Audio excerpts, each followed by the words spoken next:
네, 박범계입니다.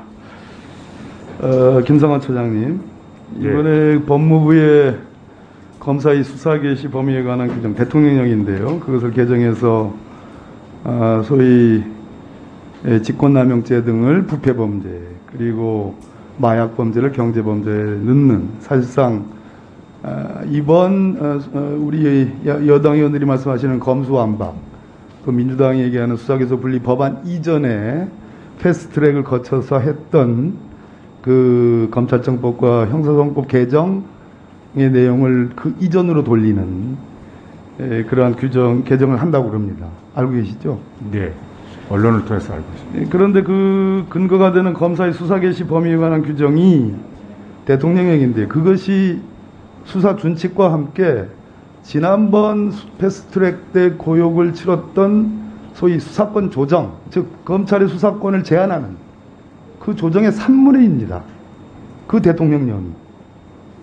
근데 그 수사권 조정의 산문을 가지고 그것을 근거해서 그걸 개정함으로써 수사권의 범위를 확대한다. 이거는 법치주의 위반 정도가 아니잖아요? 심각하잖아요? 어떻게 생각하십니까?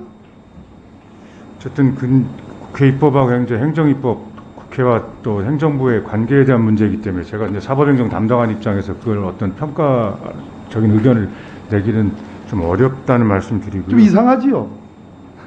어쨌든 논쟁은 될 수 있다는 생각이 되고 있고, 그 논쟁이 재판에서도 쟁점이 될 수 있을 가능성이 있기 때문에 저의 답변은 더욱더 재판 가능성이 어렵다. 있죠. 김영란 우리 위원장님. 네.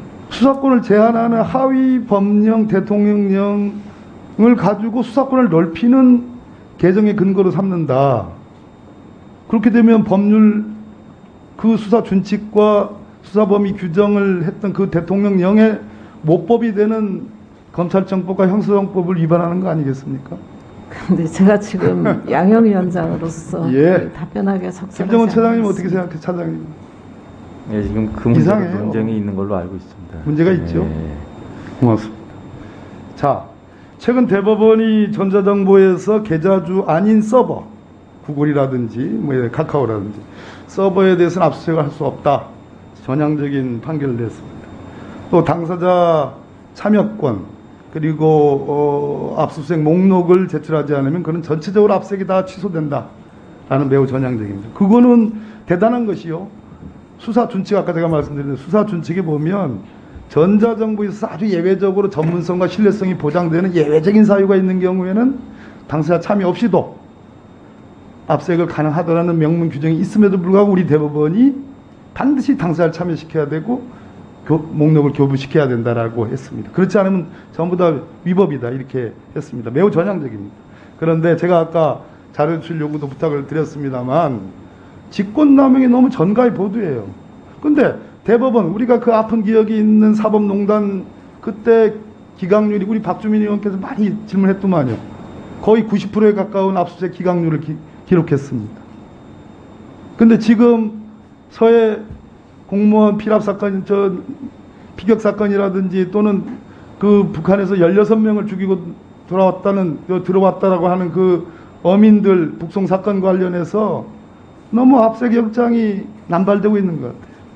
우리 법에 국가안전보장에 관한 시설들 또는 공무상 비밀에 관한 시설들에 대한 압수수색에 제한 규정이 있다는 거 아시잖아요. 그러면 발부하는 데 있어서 그 압수수색 요건과 기준을 엄격해야 되는 거 아닌가. 아주 원초적인 질문입니다만 우리 헌법은 대한민국 영토를 북한까지를 포함하고 있습니다. 그죠? 네. 우리의 주권과 통치권이 미치는 걸 돼 있지만 실제로 남북교류협력법이라든지 또는 북한 이탈주민법을 보면 북한을 일종의 정치적 주체로서 정치적 정체성을 인정하는 속에서의 교류협력을 하고 있지 않습니까? 네. 그렇기 때문에 수차례의 정상회담이 있었고요. 바로 이런 측면이 있기 때문에 소위 북한 관련된 사안은 정책적 판단이 우선한다. 그걸 통치행위라고 일명 붙일 수도 있고 정치행위라고 붙일 수도 있고, 저는 규범의 공백이다. 일종의 규범적 사실상의 공백 상태에 있는 것이 북한과의 관계다. 그러면 거기에 대한 사법 판단, 사법적 잣대를 최소화할 필요가 있지 않느냐 하는 그런 생각들을 갖고 있습니다.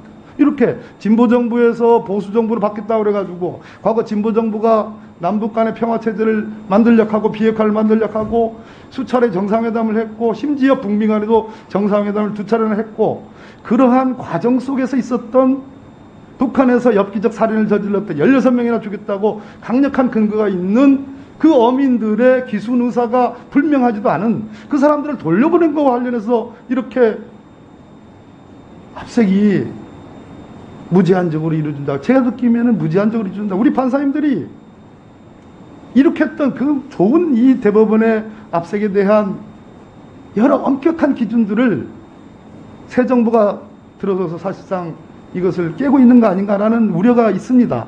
어떻게 생각하십니까? 구체적 재판과 관련된 부분이어서 답변하기가 좀 어렵습니다. 원칙적인 문제의식에 대해서는 개인적으로 공감하고요. 재판부에서도 그런 고민을 하고 있을 거 아닌가라는 생각을 하고 있습니다.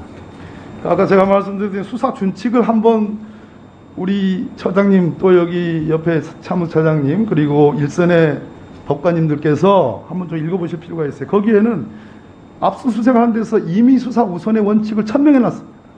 두 번째, 소위 수사 비례의 원칙이라고 그래가지고 압색 범위는 최소화하다.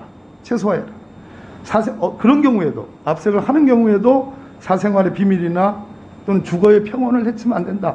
아침 8시에 애들 학교 가는데 어느 특별감찰관의 집을 압색한 그 기억이 찬연한데 전직 국정원장, 전직 국방부 장관, 전직 안보실장의 주거를 과연 이 사안으로 남북 간의 그 첨예한 정책적 판단 사안으로 주거를 압색할 만큼의 필요성과 긴급성이 있는 것인가? 전 동의하기 어렵습니다. 그런 측면에서 한번 의견을 한번 얘기해 보세요. 말씀해 보세요. 제가 법원행정처장으로서 저 의원님 잘 아시겠습니다만 구체적인 개별적 재판에 대해서 평가하는 언급하는 것은 삼가야 될 거라고 생각돼가지고 답변을. 압색의 엄격한 기준 원칙에 대해서는 한번 의견을 좀 말씀합니다. 저는 개인적으로는 제 스스로가 또 그런 재판을 담당할 때나 있을 때 우리 형사재판 특히 초단계에서의 사람 인신의 구속 그리고 또 인신 구속 못지않게 기본권의 제한 혹은 침해 가능성이 많은 압수수색 영장에 대해서도 비례의 원칙이라는 헌법상 원칙을 정말 유념해야 된다. 라는 생각을 개인적으로 갖고 있고요. 그를 실천하려고 나름 노력해왔습니다.